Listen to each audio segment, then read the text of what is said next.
اور بخشنے والا ہے، اور جو اللہ کی راہ میں یا گھر بار چھوڑ کر جائے وہ بہت زیادہ کشادہ زمین ہے کہ وہ اپنے آپ کو دوسری جگہ پہ منتقل کر لے۔ مصیبتیں اٹھانے کی ضرورت نہیں ہے، اللہ کا یہ حکم ہے کہ ایک جگہ جہاں تم پہ مزاحمت ہو رہے ہوں وہ جگہ سے ہجرت کر کے دوسری جگہ پہ چلے جاؤ۔ آل عمران کی آیت نمبر 195 میں باری تعالیٰ فرماتا ہے کہ ان کے پروردگار نے ان کی دعا قبول کر لی اور فرمایا کہ میں کسی عمل کرنے والے کے عمل کو مرد ہو یا عورت ضائع نہیں کرتا۔ تم ایک دوسرے کے جنس ہو۔ تم جو لوگ میرے وطن چھوڑ گئے، ہجرت کر گئے اور اپنے گھروں سے نکل گئے اور ستائے گئے اور لڑے اور قتل کیے گئے، میں ان کے گناہ دور کر دوں گا اور ان کو بہشت میں داخل کر دوں گا جن کے نیچے نہریں بہہ رہی ہیں۔ یہ اللہ کے ہاں سے بدلہ ہے اور اللہ کے ہاں اچھا بدلہ ہے۔ مائی ڈیئر اسٹوڈنٹ، آپ کو بار بار اللہ کی طرف ہجرت کرنے کا حکم دیا جا رہا ہے۔ جہاد کے فرض ہونے سے قبل ہجرت ہی بڑا عمل تھا، لیکن ہجرت کی شرط یہ ہے کہ اللہ تعالیٰ کی راہ میں اور اللہ کے دین پر قائم رہنے اور اس کی دعوت و اشاعت کے لیے ہو۔ مطلب یہ ہے کہ ہم جو ہجرت کرتے ہیں اس کا واحد مقصد یہ ہونا چاہیے کہ ہم اللہ کی رضا کے لیے کر رہے ہیں اور اللہ کی خاطر کر رہے ہیں کہ وہاں ہم اللہ کے بتائے ہوئے دین پر آسانی سے عمل کر سکیں اور اللہ نے جو دین ہم کو دیا ہے اس پہ ثابت قدم رہتے ہوئے اس کے تمام فرائض کو اچھی طریقے سے سر انجام دے سکیں۔ اور ہجرت انہی لوگوں کے لیے ہیں جو کہ مسلمان ہیں اور صاحب ایمان ہیں۔ اگر غیر مسلمان ایک جگہ سے دوسری جگہ ہجرت کر کے جاتے ہیں تو وہ ہجرت کے پہلو میں نہیں آئے گا، انہوں نے صرف اپنا وطن چھوڑا ہے۔ لیکن مسلمان جب ہجرت کرتے ہیں تو ان کے مطالعہ نظر یہی ہوتا ہے کہ وہ اللہ کی رضا کے لیے کر رہے ہیں، اللہ کی خاطر کر رہے ہیں، اللہ کی راہ میں اپنا وطن چھوڑ رہے ہیں، کیونکہ جہاں وہ رہتے تھے وہاں ان کو اپنے مذہب کی فرائض کی ادائیگی میں مشکلات پیش آ رہی تھیں اور ان کا جینا وہاں مشکل ہو گیا تھا۔ اس لیے جو ہجرت اللہ کے نام پہ ہوتی ہے اور اللہ کی رضا کی خاطر ہوتی ہے وہی ہجرت کہلاتی ہے۔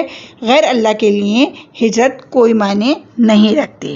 مائی ڈیئر اسٹوڈنٹ، اس سوال کو بہت اچھی طریقے سے میں نے آپ کو سمجھا دیا ہے۔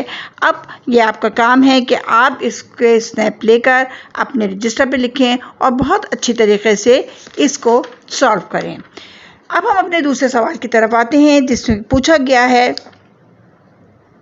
کہ جہاد سے کیا مراد ہے۔ اب یہاں آپ سے جہاد سے مراد پوچھی جا رہی ہے کہ جہاد کا مطلب کیا ہے۔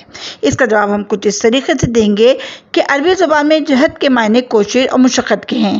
اس سے لفظ جہاد نکلا ہے۔ مذہبی اصطلاح میں جہاد دین کی سربلندی، ملت کے دفاع اور نیکی کی اشاعت کے لیے کوشش اور اللہ کی راہ میں رکنے والوں کے خلاف مسلح جنگ کا نام ہے۔ اسلام کی راہ میں رکاوٹیں اصولی طور پر دو قسم کی ہوتی ہیں۔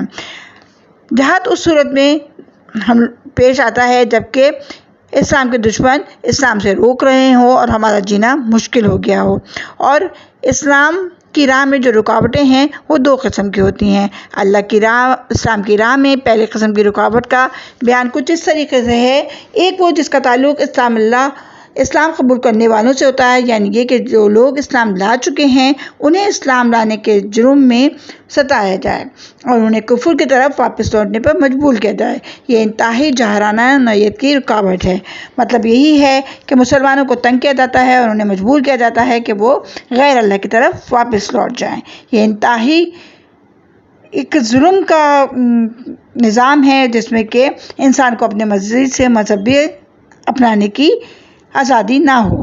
اس کے خلاف مسلح دفاعی جنگ ضروری ہے۔ اس قسم کی رکاوٹیں کفارانہ مکہ نے ابتدائی دور اسلام میں مسلمانوں کے لیے پیدا کی۔ شروع میں جب یعنی کہ اسلام قبول کیا گیا تھا تو مسلمانوں کو اس قسم کی مشکلیں درپیش تھیں۔ مثلا حضرت حبیب کو صرف اسلام قبول کرنے کی پاداش میں سولی پہ لٹکا دیا گیا۔ حضرت خباب بن رات کو تپتے ہوئے انگاروں پہ چت لٹا کر کفار ان کی چھاتی پر سوار ہو گئے۔ حضرت بلال کو سنگریز والی سلاخیں زمین پہ گھسیٹا گیا۔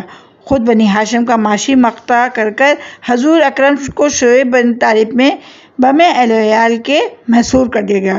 خاص اس قسم کے حالات میں مسلمانوں کے حقوق کی بحالی اور عبادت کی آزادی حاصل کرنے کے لیے جہاد کرنا جائز ہے۔ وہی بات جو میں نے آپ کو بتائی کہ جب انسان پہ مظالم انتہا سے زیادہ بڑھ جائیں، اس کا حقہ پانی بند ہو جائے، یعنی کہ ان کو کھانے پینے کی آزادی نہ ہو، انہیں اپنے مذاہب کی فرائض کی ادائیگی میں کوئی آزادی نہ ہو، تو اس صورت میں جہاد کرنا جائز ہے۔ لیکن چونکہ جہاد کرنے کا حکم ابھی نہیں آیا تھا، اس لیے رسول اکرم صلی اللہ علیہ وآلہ وسلم اور مسلمانوں کو صبر کرنے کا حکم دیا گیا۔ بعد میں جہاد کا حکم ہوا، جو کہ اس ترجمے سے ظاہر ہے۔ جہاد کے لیے اللہ کی راہ میں نکل کھڑے ہو، یعنی کہ اللہ کی طرف سے حکم آیا کہ اب جہاد کے لیے اللہ کی راہ میں نکل کھڑے ہو، خواہ تم ہلکے ہو یا بوجھل، اپنی جان و مال سے اللہ کی راہ میں جہاد کرو۔ اس سلسلے میں ارشاد نبوی ہے کہ اللہ کی راہ میں ایک دن مصروف جہاد رہنا دوسرے مقامات میں گزرے ہوئے 1000 دنوں سے بہتر ہے، یعنی کہ ہم جہاد کی صورت میں جو بھی دن گزاریں گے وہ دوسرے دنوں کی نسبت بہت زیادہ بہتر ہے۔ ایک دوسری جگہ ارشاد نبی ہے کہ میں چاہتا ہوں کہ اللہ کی راہ میں شہید ہو جاؤ، پھر زندگی پاؤ، پھر شہید ہو جاؤ، پھر زندگی پاؤ، پھر شہید ہو جاؤ، یعنی رسول اکرم نے خود شہادت کے مقام کے حصول کی تمنا ظاہر کی، یعنی کہ شہادت کا اتنا بڑا رتبہ ہے۔ جو آدمی جہاد کرتے ہوئے شہید ہوگا وہ دوبارہ یہ تمنا کرے گا کہ اے اللہ مجھے دوبارہ دنیا میں بھیج تاکہ میں جہاد کروں اور اس کی راہ میں تیری راہ میں شہید ہو جاؤں۔ مائی ڈیئر اسٹوڈنٹ، آپ سب کو اب تک جو میں نے جہاد کے بارے میں بتایا کہ جہاد کیا ہے، اچھی طریقے سے سمجھ میں آ گیا ہوگا۔ اب ہم اپنی دوسری رکاوٹ کی طرف آتے ہیں۔ جب تبلیغ دین کے کام میں رکاوٹ ڈالی جائے اور مسلمانوں پہ ایسا اجتماعی نظام مسلط کر دیا جائے جس کی وجہ سے انہیں اسلام کو قریب سے دیکھنے اور سمجھنے کا موقع نہ ملے، تب اسلامی اتحاد اور ارشاد دین کی راہ میں رکاوٹ دور کرنے کے لیے بروز شمشیر جہاد کرنا ضروری ہے۔ ایسی صورت میں جہاد کو اس وقت تک جاری رکھنے کا حکم ہے جب تک باطل کا نام و نشان نہ ہو۔ ایک جگہ ترجمہ ہے، اور اس وقت تک جنگ کرو کہ فتنے کا نام و نشان باقی نہ رہے اور خالص دین رہ جائے، یعنی کہ جو کوئی دین ابدی دین ہے اس وقت تک ہمیں جہاد کرنے کا حکم دیا گیا ہے کہ ہم اس کی بقا کے لیے اس وقت تک جہاد کریں جب صرف اور صرف خالص دین باقی رہ جائے، یعنی کہ دین اسلام۔ حضرت عمر کی ساری فتوحات اور کثرہ سے جہاد اس کی دوسری قسم کی رکاوٹ کو دور کرنے کے لیے کیا گیا ہے، کیونکہ رومی اور ایرانی اسلام کی تبلیغ کے معاملے میں بہت بڑی رکاوٹ تھی۔ جہاد کے لیے ضروری حالات، ان حالات میں جہاد کرنا ضروری ہے، یعنی کہ جب اسلام دشمنوں پہ حملہ آور ہو جائے، جب اسلام کے تمام فرائض میں رکاوٹ پیش کی جائے، جب منافقین کی منافقت عیاں ہو جائے، تو اس وقت ہمیں جہاد کرنا ضروری ہے۔ جہاد کے اصول و کچھ ضوابط ہیں، وہ یہ ہیں کہ اسلامی ریاست کی طرف سے باقاعدہ اس کا حکم دیا جائے اور جو ہمارے پیروکار ہیں جن کا ہم پیروی کرتے ہیں ان کی طرف سے ہمیں یہ واضح حکم ہو۔ اب تیسرا سوال جو ہمارا ہے وہ جہاد کے مختلف اقسام کے بارے میں تفصیل سے بیان کرنا ہے۔ جہاد کی کئی قسمیں بیان کی گئی ہیں۔ خواہش نفس کے خلاف جہاد کرنا جہاد کبریٰ ہے۔ اسلام چاہتا ہے کہ انسان نفس کی خواہشات کو قابو میں رکھے اور مسلمان اللہ اور اس کے رسول کے احکامات کی اطاعت کریں اور ان کے لیے نفس کی اصلاح کریں۔ یہ کل وقتی جہاد ہے۔ اللہ تعالیٰ ارشاد فرماتا ہے، اور خود خواہش نفس کی پیروی نہ کرو، وہ تمہیں اللہ کی راہ سے ہٹا دے گا۔ دوسرا کا بیان ہے کہ معاشرے کے اسلام دشمن کے خلاف جہاد، کہ جہاد ہم کس کے لیے کریں؟ ایک بگڑے ہوئے گمراہ معاشرے کی اصلاح کے لیے اجتماعی کارروائی ضروری ہوتی ہے۔ اس سلسلے میں اللہ تعالیٰ ارشاد فرماتا ہے، تم ایک بہترین امت ہو جو لوگوں کی ہدایت و بھلائی کے لیے پیدا کی گئی ہو۔ تم نیکی کا حکم دیتے ہو اور برائی سے روکتے ہو اور اللہ پر ایمان رکھتے ہو، اور اس امت کو خدا کی مرضی کے مطابق بنانے کے لیے ضروری ہے کہ اس کے اجتماعی اصلاح کی جائے تاکہ یہ ایک مثالی امت بن جائے جو نیکی کی تبلیغ کرے اور بدی کو روکے، چاہے اس کے لیے طاقت کا استعمال کرنا ضروری ہو۔ اس لیے حضور صلی اللہ علیہ وسلم کا ارشاد ہے، تم میں سے جو شخص کسی برائی کو دیکھے تو اسے اپنے قوت سے بازو سے روکے، اگر اس کی طاقت نہ رکھتا ہو تو زبان سے اس کے خلاف جہاد کرے، اگر یہ بھی نہ کر سکے تو کم از کم دل سے برا سمجھے، اور یہ ایمان کا کمزور ترین درجہ ہے۔ یعنی معاشرے کی تحریر اور اصلاح جذبہ جہاد کے لیے کام کیا جائے۔ اس جہاد کی کئی صورتیں سامنے آتی ہیں۔